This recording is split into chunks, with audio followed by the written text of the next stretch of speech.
Communication is one of the most important things in the marriage, or in any healthy relationship for that matter.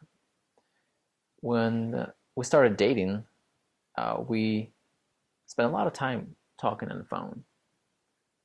And because it was a long distance relationship for us, Olga was in New York, finished her nursing degree, and I already moved to Florida.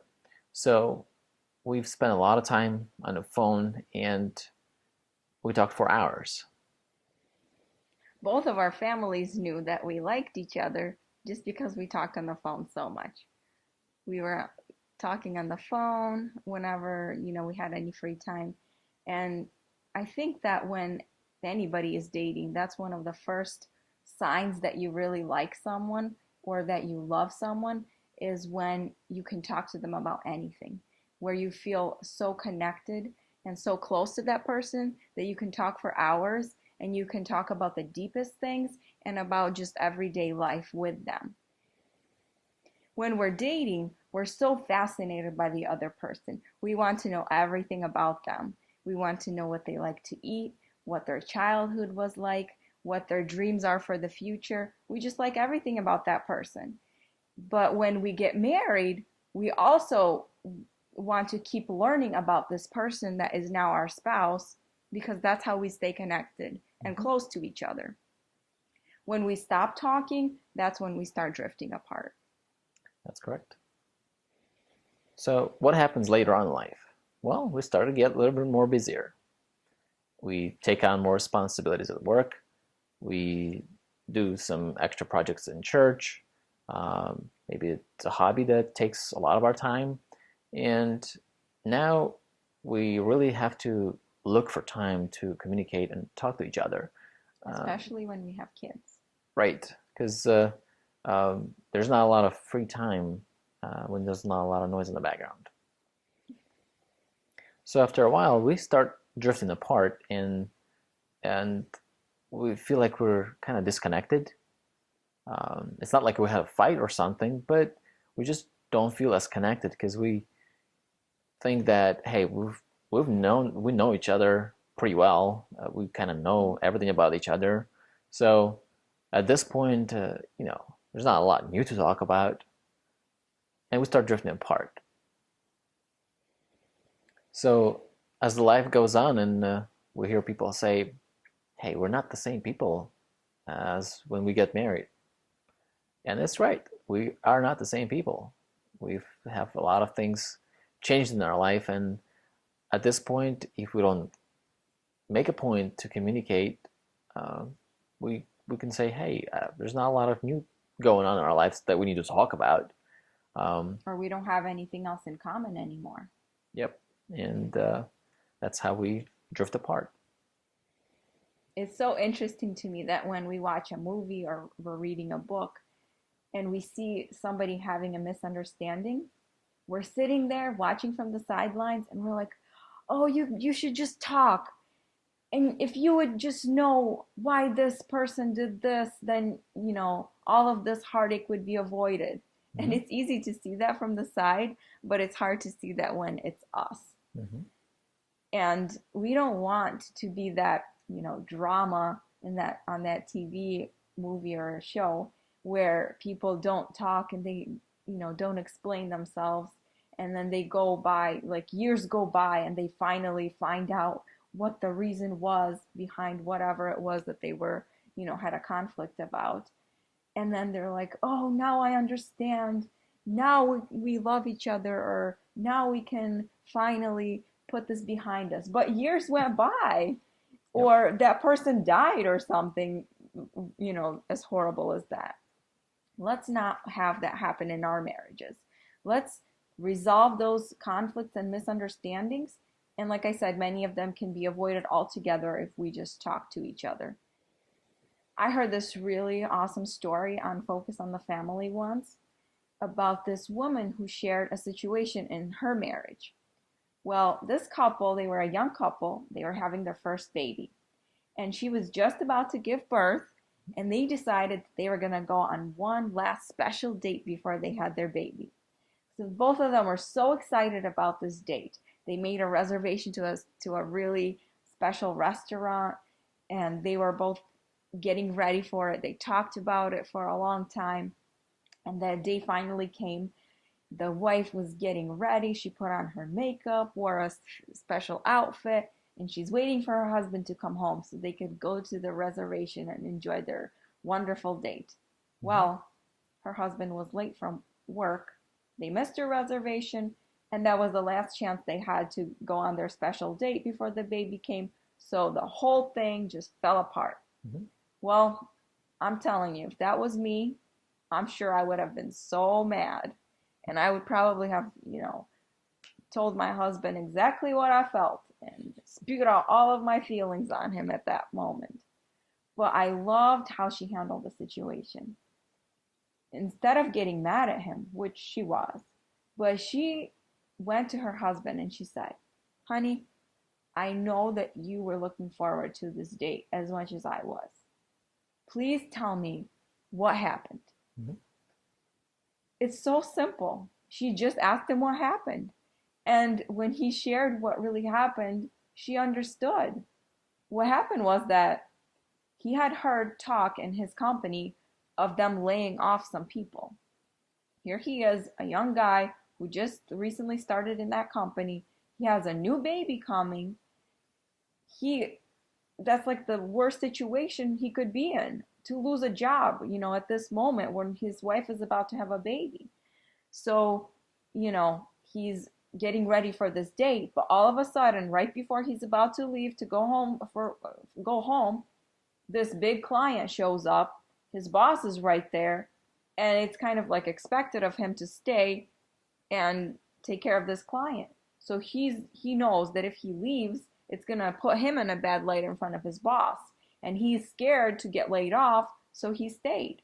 And when she heard his story, she understood. She knew that he didn't do this on purpose, or he was just like reckless and like, oh, whatever, what's this date? It's not that big of a deal. He wanted to go on this date, but he cared so much about his family, he didn't want to put them in a stressful situation where he could lose his job. Mm-hmm. So it was so simple as talking. And he shared what happened, and she didn't attack him right away. She wanted to know what happened. And she was open to listening and to hearing his side of the story. Mm-hmm. Let's talk about the keys to good communication. In our marriage, we want our relationship to be the best as possibly can be. So what we try to do is we try to have conversations like, hey, when you were talking to your friend and you said this is how it made me feel.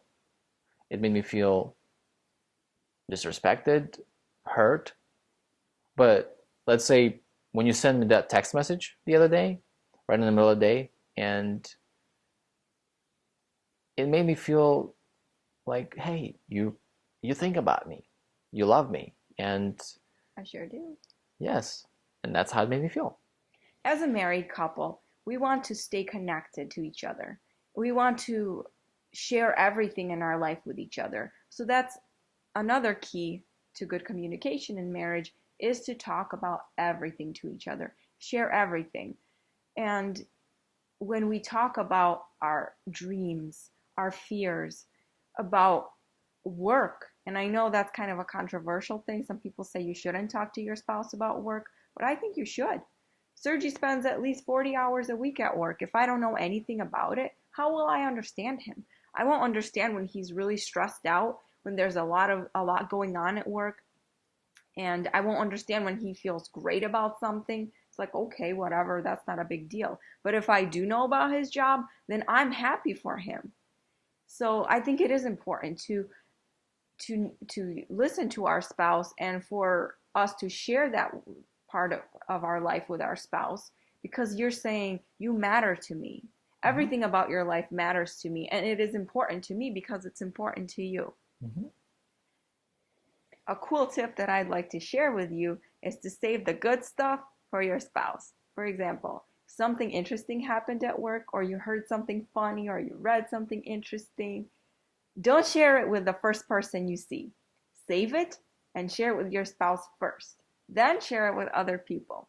When you share something cool that happened, or sad or interesting with the first person, that's going to be the best version of the story. You're going to put so much emotion into it, and you're just going to, it's going to sound so much different than when you share it the second time. Second time, it's not going to be as good.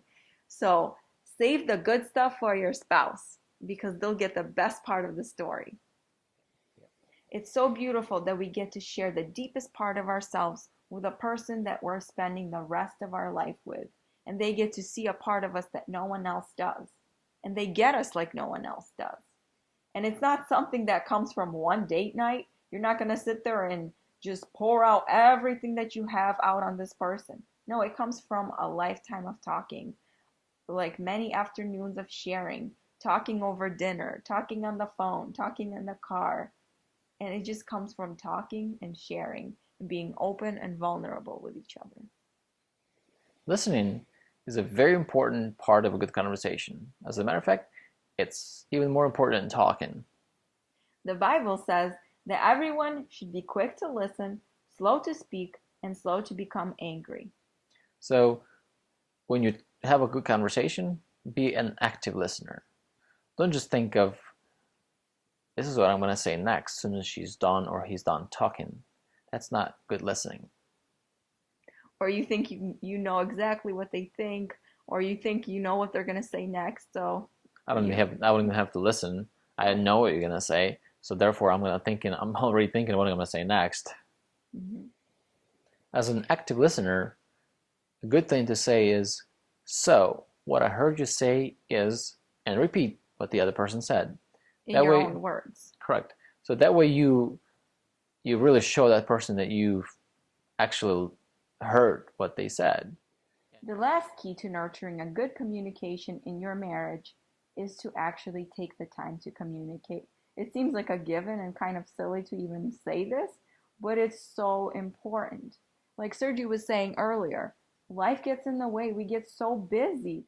When we've been especially busy, or we had guests for a few weeks at our house, or Sergi had something going on at work, or I have lots of things going on with the blog or whatever, and we feel like we just haven't talked in a while, we start to feel that disconnection. And what we like to do is we like to go on a walk. We just now that we have a baby, we take the baby with us, put him in the stroller, and we walk and walk and walk, and we just keep talking. And it's such a good way to connect again and to feel like we're sharing. We know what's going on with each other's lives. We know what's going on in our minds. And it just helps us to get back into that closeness that we had before and to make sure that we stay connected. You need to do what works for your marriage, but just make sure to communicate. And sometimes if Sergi's driving a lot at work, he'll call me and we'll talk, or we'll text, which we don't do that much, but we talk on the phone, or when we're driving somewhere, we like to talk. I mean, you can just find any way to communicate during dinner, on the weekends. Just make sure to set aside that time and actually talk. Your marriage is worth it. I remember some of the walks that we had, and we made some very serious decisions in our marriage and about what we're going to do next, plan for a year or for next several years. And that's where it was birthed, in those long conversations and those walks. We can't talk about good communication and not mention resolving conflict. Olga and I, we have such a good relationship that we never fight. Yeah, we never do. Just kidding. Any healthy relationship, you will have conflict, but don't think of conflict as negative. Conflict is a good opportunity to get to know each other even more and to grow closer to each other. It's absolutely normal not to agree about everything. You're two different people. You're two different individuals with different opinions. So it's okay not to agree about everything. But the secret is to learn how to resolve conflict in a healthy way. To have a healthy conflict, you need to create a safe environment. You need to make sure that your spouse feels like they can share anything and you're not going to blow up on them. Mm-hmm. And also that you're so important to them that they're gonna cherish you, and that even though you're having a disagreement or you're fighting about something, it's not gonna end your relationship, Mhm. but you're gonna resolve it because you love each other. Yeah, your marriage is a covenant for life. So this conflict that we're having right now is not gonna end our relationship. We shouldn't be threatened by this conflict that it will do something big, something that will end the relationship. Mhm. In conflict, remember to think of the other person, not just yourself. Remember that you love that person a lot, and this is just temporary. It'll get resolved. And here's a great Bible verse that talks about this. Romans 12:10. Be devoted to one another in love. Honor one another above yourselves. And also in Philippians chapter 2 verse 3 and 4, it says, do nothing out of selfish ambition or vain conceit. Rather in humility value others above yourselves, not looking to your own interests, but each of you to the interests of the others. One thing I've learned when we're having some kind of a disagreement with Sergi that's really helped me is to keep in mind that this is someone I love. I try to remember that he loves me too, and he wouldn't do something intentionally to hurt me. So when I think of him, it helps me not to be so mad. Try not to resolve conflict in the heat of the moment. Sometimes you'll say things that you will regret later. The Bible warns us about this too. Reckless words pierce like a sword, but the tongue of the wise brings healing. Proverbs chapter 12, verse 18. And also in Proverbs chapter 29, verse 11, a fool vents all his feelings, but a wise man holds them back. When you're trying to resolve conflict and you're having a conversation, don't use the words like, you always say that, or you never do anything good for me. Those two words, always and never, they're not really true. And they put in question everything that that person does for you throughout your lifetime. Try to think about the situation you're trying to resolve, not about the person and their character. And I know there's a Bible verse that says, don't let the sun go down on your anger. And many people take it that you can't have a fight and go to sleep if you're having a fight. Well, sometimes you need to cool off, think with a clear head before you can come back to that conflict so you can resolve it in a healthy way. And what we like to do and what's really been working for us is, resolve it if you can, but other times say, listen, I love you and I care about you and I don't want to say something I'm going to regret later. So we'll come back to this when we can both think clearly, when we're both calm, and then we'll try to resolve this. Not now when we're all fired up, mad, not thinking clearly. We're just going to say a bunch of stuff we don't mean, and then that didn't help the situation anyway. But do come back to it. Don't just put it off and never bring it up again. Uh, if you talk about it, say next day, let's talk about it tomorrow. Actually, get to it and resolve it. Don't leave it untouched. That's another thing about resolving conflict in a healthy way. Don't brush things under the rug and hope they'll magically disappear. They'll Mhm. still be there under the rug and it'll get worse. Mhm. Because if you leave things and you don't resolve them, then they're just going to come back and bite you later. And you're just going to erupt and it's going to make it even worse. And you didn't make your relationship better either by brushing it under the rug. So we always need to make sure that whatever conflict we're having, that it gets resolved. Yeah, and just set a time for resolving it. Hey, let's resolve it by tomorrow or by Wednesday. So set a time for it. And while you're taking a break, don't be sitting there mad about your spouse, thinking of all the other things and all their sins in the past. Mhm. Just try to be more open. Try to think, put yourself in their shoes. Mhm. And if you were hurt, then don't be like a martyr, like, oh, I'm not going to say anything. You're not helping your relationship. You need to say it in a nice way, but you need to express where you were hurt, so the other person knows how you feel, and you guys can have a better marriage. Because if you're just not talking, not bringing those things up, you're just making it worse. Yeah, saying things like, I'm not going to even bring it up, but then sulk about it Oh, yeah. doesn't make it good. No. Pouting doesn't solve anything. Nope. If you've read any books on marriage, you've heard of two different types of people in conflict. Some are stuffers and some are exploders.